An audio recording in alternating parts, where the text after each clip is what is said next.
കർത്താവേ, നിൻ്റെ ഉന്നതമായ നാമത്തിന് സ്തോത്രം ചെയ്യുന്നു. അങ്ങനെ മക്കളെ ഉടമ്പടി എടുത്തവരും എടുക്കാത്തവരും പ്രാർത്ഥിക്കുന്നുണ്ട് ഈശോയെ.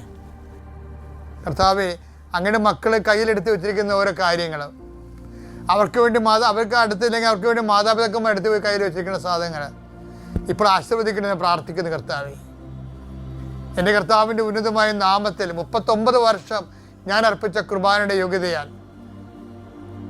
കൃപാസ്ഥാനത്താരെ ജീവനോടെ പ്രത്യക്ഷപ്പെട്ട പരിശുദ്ധ അമ്മയുടെ മാധ്യസ്ഥത്തിലെ ഞാൻ നിങ്ങളുടെ ഉപകരണങ്ങളെ ആശീർവദിക്കുന്നു.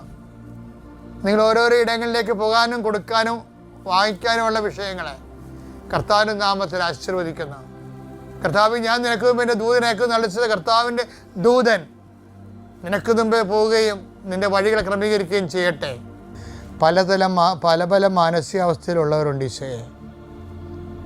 ഭർത്താവിൻ്റെ വഴക്കിട്ടിട്ടുള്ളവരുണ്ട്, സാമ്പത്തിക തകർച്ചിരിക്കുന്നവരുണ്ട്, കുടുംബത്തിൽ കലഹമുള്ളവരുണ്ട്, മക്കളെ അനുസരിക്കാത്തവരുണ്ട്, മക്കൾ ജയിലിലായവരുണ്ട്, വീടില്ലാത്തവരുണ്ട്, ഭവനത്തിലും പണിസ്ഥലങ്ങളിലും ജോലി സ്ഥലങ്ങളിലും സങ്കടങ്ങളുള്ളവരുണ്ട്.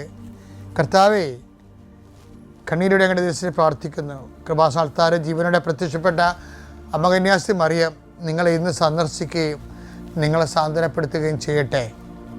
ആശങ്കപ്പെടുന്ന വിഷയങ്ങൾ, ആശങ്കപ്പെടുന്ന വ്യക്തികൾ പരിശുദ്ധാത്മാവിൽ നിറയട്ടെ. നിന്നെ ഭീഷണിപ്പെടുത്തുകയും സങ്കടപ്പെടുത്തുകയും ചെയ്യുന്ന ഇന്നത്തെ എന്തെല്ലാം സാഹചര്യങ്ങൾ ഉണ്ടെങ്കിൽ അത് ഓരോ യോഗമാകാം, മീറ്റിംഗ് ആകാം, അവിടെ ഉണ്ടാകുന്ന ക്രിറ്റിസിസം ആകാം, നിന്നുള്ള ചോദ്യം പറച്ചിലാകാം, എന്തും ആയിക്കൊള്ളേ, അവിടെയെല്ലാം പരിശുദ്ധാത്മാവ് പരിശുദ്ധ ദേവമാതാവിനെ ഏൽപ്പിക്കുന്നു. Lord Jesus Christ, pour out His Spirit, touch your fire finger, soak with the precious blood, authority of the Catholic Church, power of Jesus Christ, with the merit of some holy priesthood, I bless and hallow you. ആ മാതാവിനെ ലൂർദിൽ വെച്ച് എന്നോട് പറഞ്ഞത് തന്നെ, അതായത് grace built upon nature എന്ന് നമ്മൾ കേൾക്കും, പക്ഷേ സ്പിരിച്വാലിറ്റി ബേസ്ഡ് അപ്പോൺ ജെനുവിനിറ്റിയാണ്. അത് ഞാൻ അദ്ദേഹത്തിന് കൊടുത്ത ഒരു പ്രബോധനമാണ്.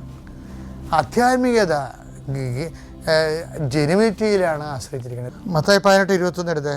അപ്പോൾ പത്രോസ് മുന്നോട്ട് വന്ന് അവനോട് ചോദിച്ചു, കർത്താവേ, എന്നോട് തെറ്റ് ചെയ്യുന്ന എന്റെ സഹോദരനോട് ഞാൻ എത്ര പ്രാവശ്യം ക്ഷമിക്കണം?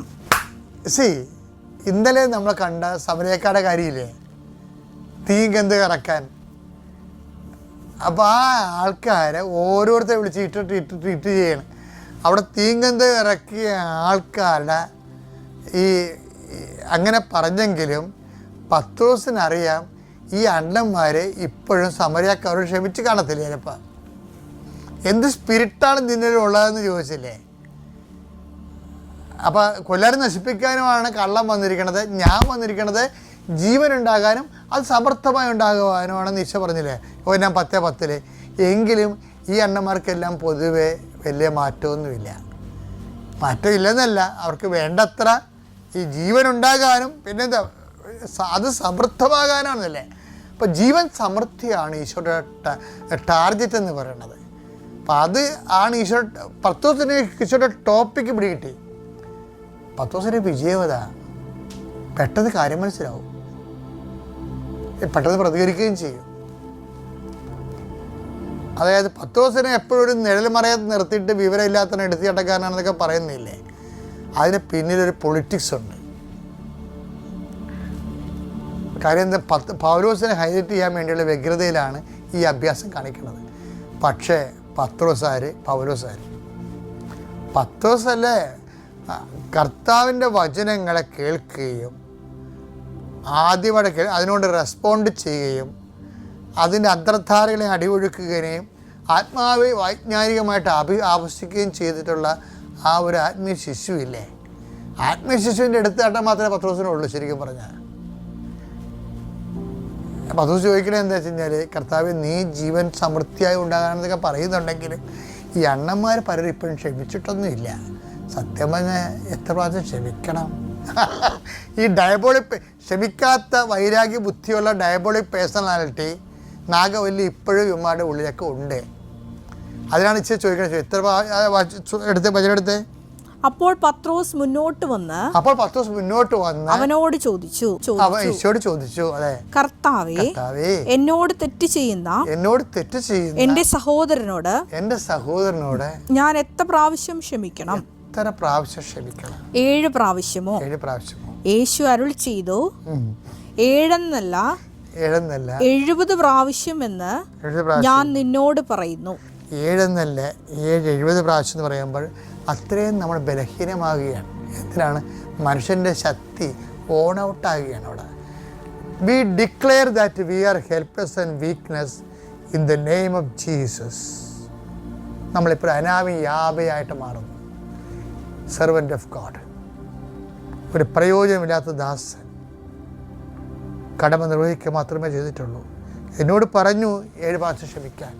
എന്നോട് പറഞ്ഞു അവൻ 70 പ്രാവശ്യം ക്ഷമിക്കാൻ. ഞാൻ ബലഹീനനായി, ക്ഷമിച്ചിരിക്കുന്നു. അവൻ പറയണ പോലെ ചെയ്യുക. അതാണ് ഉടമ്പടി. ആ ഉടമ്പടിയിലെ പ്രോസസ്സിലേക്ക് വരുമ്പോൾ എന്താ സംഭവിക്കണത്? എന്തെന്നാൽ ബലഹീനതയിലാണ്. കണ്ട, 70ാമത്തെ പ്രാവശ്യം ക്ഷമിക്കുമ്പോൾ 70 പ്രാവശ്യം നിത്യമായി ക്ഷമിക്കുമ്പോൾ നമ്മൾ വി ആർ ഗെറ്റിംഗ് വീക്ക് നമ്മൾ ബലഹീനമായി. അപ്പോൾ എന്ത് സംഭവിക്കും? അപ്പോൾ സമാന്തരമായി സംഭവിക്കുന്ന കാര്യമുണ്ട്. എന്താണത്? 2 കൊരിന്ത്യർ 12:9. എന്തെന്നാൽ ബലഹീനതയിലാണ് ദൈവത്തിൻ്റെ ശക്തി, ദാറ്റ് മീൻസ് കൃപ പ്രവർത്തിക്കുന്നത്.